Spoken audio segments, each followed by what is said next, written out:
Bonjour, je suis Juliette du think tank Connexion. Je suis aujourd'hui avec Thomas Gesten de Parlons Futur.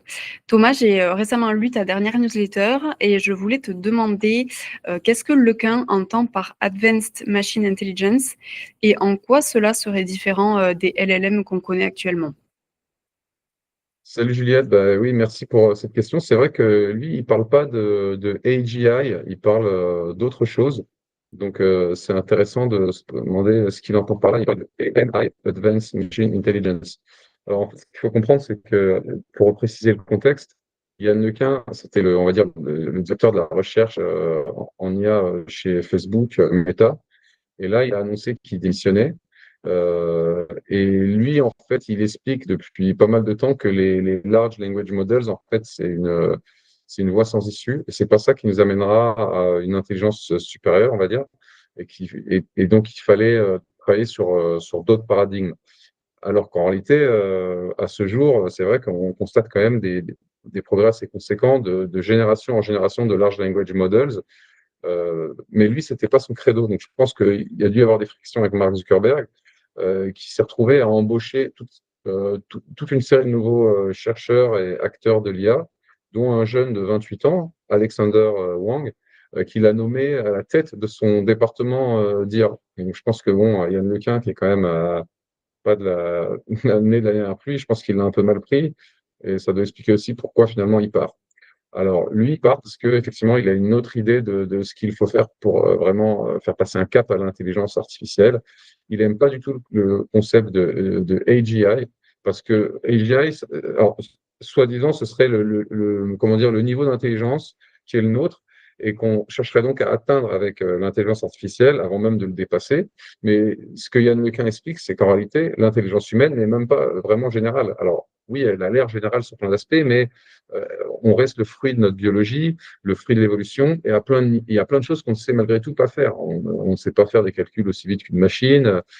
Les dauphins, ils utilisent l'équivalent d'un sonar pour se repérer, ils peuvent comprendre ce genre de messages. Nous, on n'est pas équipés de cela. Donc, en fait, on est loin d'être généraux. Et donc, à ce titre-là, ça n'est pas pertinent de parler d'intelligence artificielle en général, quand on parle de l'intelligence des données. Parler de Plain Level AI, donc, même comme on le disait, récemment, de Advanced Machine Intelligence. Donc là, ce serait en gros, mais encore une fois, c'est un terme qui ne définit pas un niveau précis d'intelligence. C'est juste que c'est de l'intelligence artificielle, machine intelligence de niveau très avancé, beaucoup plus avancé que ce qu'on fait aujourd'hui. Mais il veut se détacher du mot général, parce que l'intelligence humaine qu'on veut copier, qu'on veut singer, qu'on veut répliquer, elle est loin d'être générale.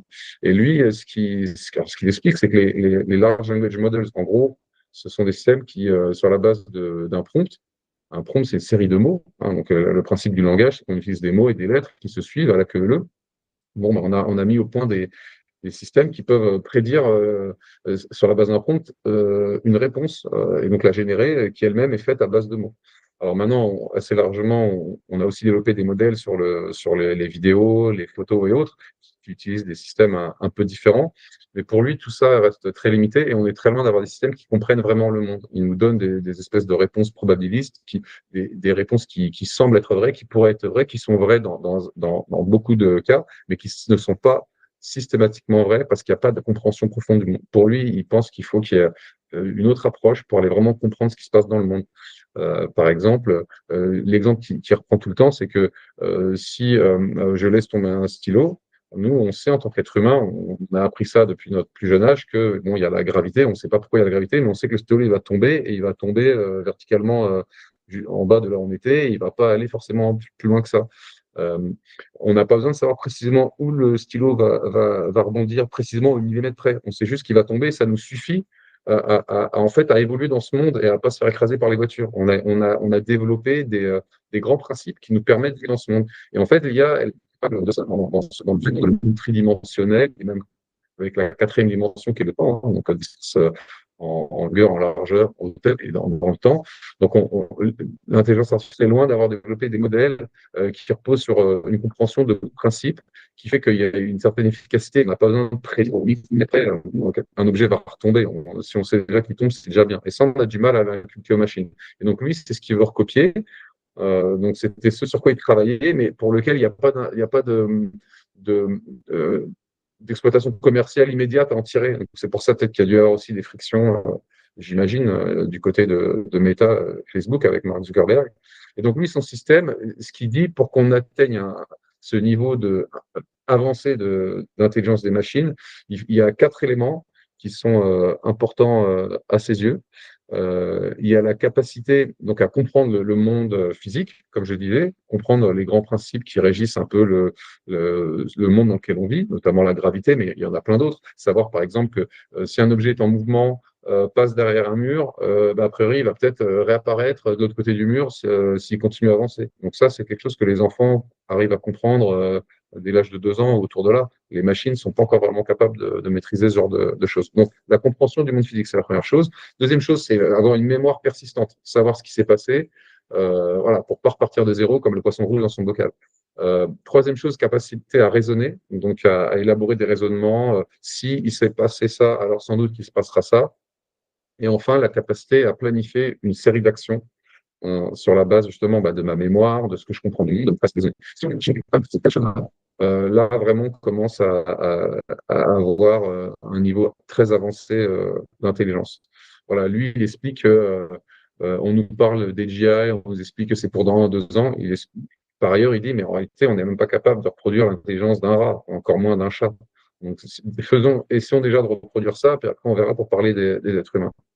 Voilà. Parce que juste prédire, donner une réponse sur la base d'un prompt textuel, c'est pas suffisant pour vraiment euh, déployer des intelligences qui vont comprendre ce monde et nous aider dans le monde dans lequel on vit, auquel on pourra déléguer des tâches de plus en plus complexes. Ça ne serait pas suffisant en l'état.